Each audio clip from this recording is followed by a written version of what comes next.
Hello, everyone, and welcome back. News headlines in English for 28th of November. And first of all, national news.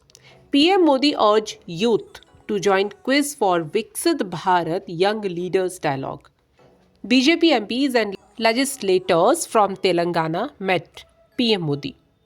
President Draupadi Murmu arrived in Coimbatore for 4-day visit to Tamil Nadu.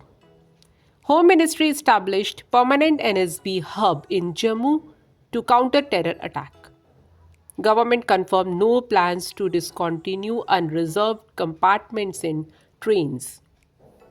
IMD forecasted very heavy to extremely heavy rainfall at isolated places over coastal Tamil Nadu and Puducherry.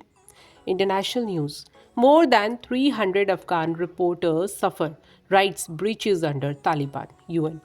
Erdogan said Turkey ready to help with ceasefire in Gaza.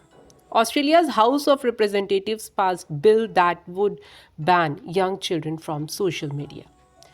G7 ministers throw support behind Israel Hezbollah ceasefire but make no mention of ICC warrant. China's state media warned Trump against mutually destructive tariff war. Israel and Hezbollah agreed to ceasefire deal, announced President Biden. And now some sports news.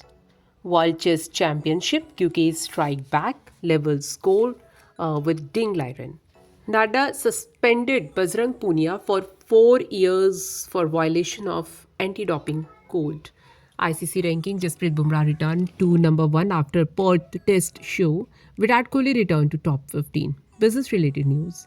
SBI fundraise touch 50,000 crore in financial year 25. Airfares have moderated in 2024 related to 2023 government. India rejected US-Australia allegation of underreporting MSP for rice, wheat. Auto dealers urge state governments to quickly implement a scrappage policy. And that's all in news. Thank you.